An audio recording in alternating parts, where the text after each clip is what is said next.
L'amour est dans le vrai. C'est en direct du forum organisé par les AFC de Gironde que je vous retrouve aujourd'hui. Aujourd'hui, les enfants accèdent aux écrans de plus en plus jeunes et les réseaux sociaux deviennent des éducateurs en matière d'estime de soi et de vie affective, souvent avec des conséquences très négatives. Face à ces dangers, la fédération AFC Gironde propose cet événement pour créer du lien, offrir des repères aux familles et mobiliser la communauté autour de ces enjeux d'éducation cruciaux. Connaissant ces formations qui existent et étant convaincue qu'elles ne sont pas du tout connues assez, j'ai vraiment voulu qu'elles soient mises en lumière et faire, je dirais même providentiel, que de pouvoir lancer le pôle estime de soi, amour et vie.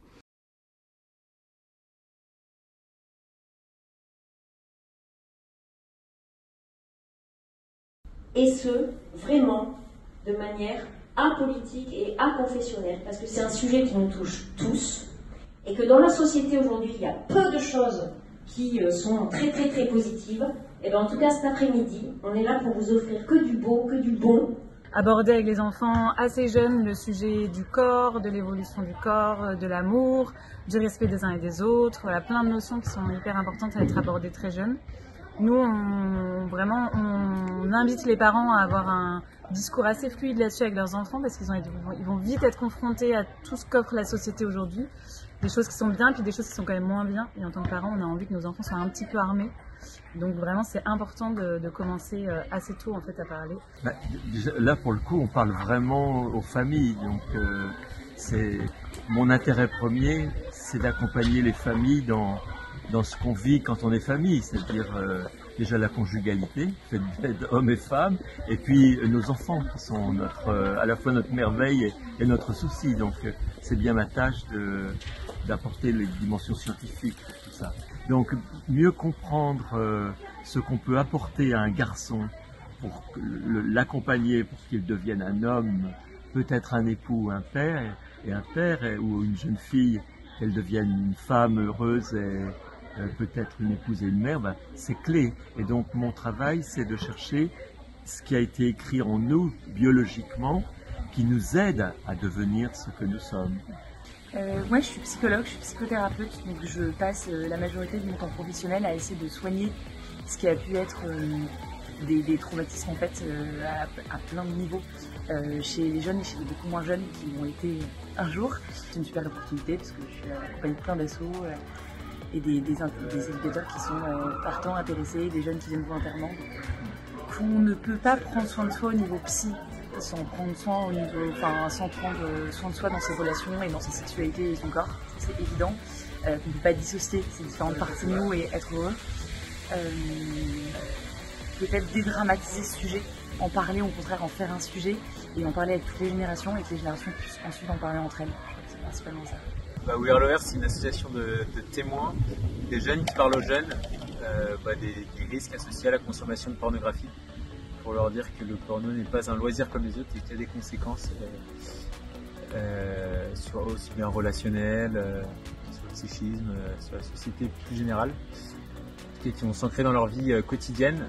Et pour nous, donc, c'est hyper important d'en parler parce qu'on aurait aimé à leur âge qu'on nous en parle afin qu'ils se construisent sur autre chose et pas sur des fausses promesses faites par le porno, mais pour construire des relations plus saines dans leurs établissements et qui vivent leurs rêves et de leurs talents.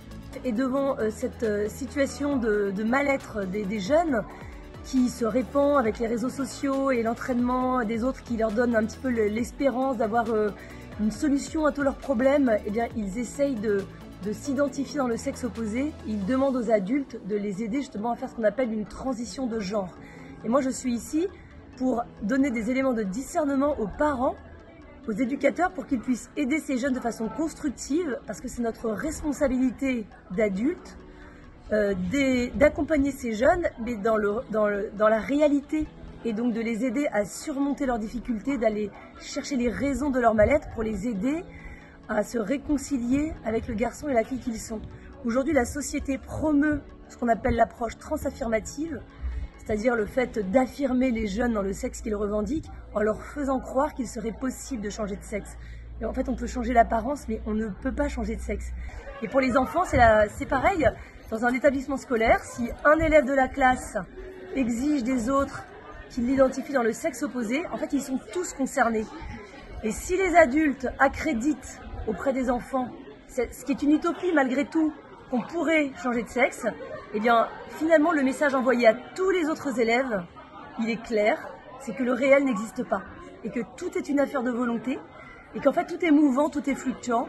Et sans le vouloir, finalement, on plonge tous les autres élèves dans un contexte qui est très insécurisant, parce que le réel, parfois c'est frustrant, parfois c'est agaçant, on aurait voulu être autrement, petit on est grand, on aurait voulu être blond, on est brun, on aurait voulu être une fille, on est un garçon, parfois c'est stable. Alors qu'à partir du moment où on rentre dans la dimension du ressenti, où la volonté serait toute puissante, je dis bien serait parce que ce n'est pas le cas, il y a beaucoup de déceptions à l'issue, eh bien finalement on plonge tous les enfants, enfin on prive les enfants du socle du réel pour se construire et pour grandir.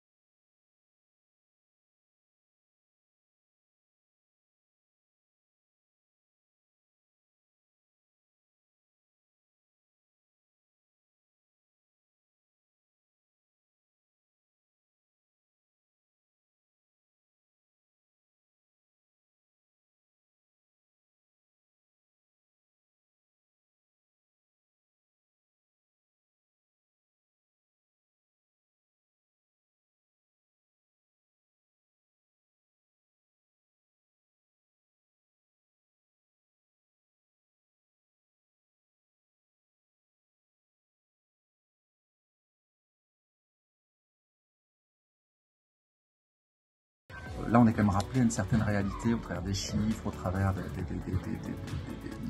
preuves de la réalité que c'est que ce phénomène actuellement.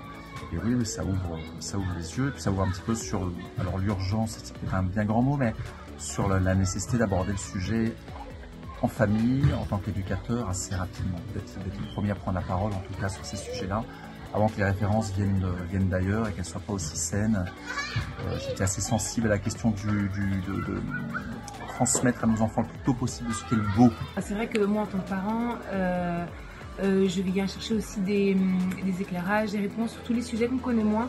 Là, c'est vrai qu'on est en début d'après-midi, donc on a eu surtout celle sur la pornographie. Et c'est vrai que c'est un sujet qu'on ne connaît pas très bien, pas suffisamment. Et du coup, oui, clairement, pour pouvoir mieux accompagner nos enfants. Donc c'est vrai que c'est aussi des sujets auxquels je peux être confrontée aussi dans mes consultations. Et du coup, d'avoir des éléments plus concrets. Et puis aussi de pouvoir les orienter, parce que tout seul, on voit bien que c'est compliqué. Donc de découvrir aussi d'autres associations. Et on avait la chance d'être avec des experts qui étaient vraiment renseignés sur le sujet et qui ont pu nous éclairer sur la situation aujourd'hui et même nous donner des conseils et qui étaient vraiment très bons à prendre. J'ai beaucoup aimé la partie sur l'estime de soi, justement, la beauté de notre corps, de notre bien-être aussi.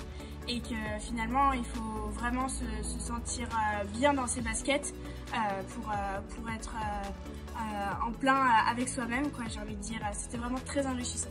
Les 3 C, le cerveau, le cœur et le corps. Donc il faut bien prendre soin du cerveau, du cœur et du corps, parce que c'est notre... En gros, c'est notre corps. Donc, par exemple, si je veux faire un truc et que mon cœur ne veut pas, ben je le fais pas. Ou par exemple, mon cerveau ne veut pas que je le fasse, il a peur ou quoi, ben non, je le fais pas. Je vais pas me dire, ah tiens, si, je vais le faire, même si mon cœur ou mon cerveau le veut pas. Donc, oui, que ton corps veut le faire, mais que ton cœur et ton cerveau n'ont pas envie. Oui, dans ces cas-là, il faut toujours que le cœur et le corps et le cerveau soient en lien. Oui. C'est ça que tu veux dire? Oui. Du coup, il faut très intéressant. Il faut pas faire le mauvais choix. Très bien. De choisir de le faire alors que le cœur ou le cerveau il veut pas le faire. Ah oui, donc ça c'est une super astuce pour ta vie. Oui. Et ça tu vas pouvoir en parler à tes amis alors? Oui. J'ai hâte d'en parler à mes parents. Et à tes parents? Ah bah oui, c'est sûr. Bon mais extra. Bravo. Au revoir.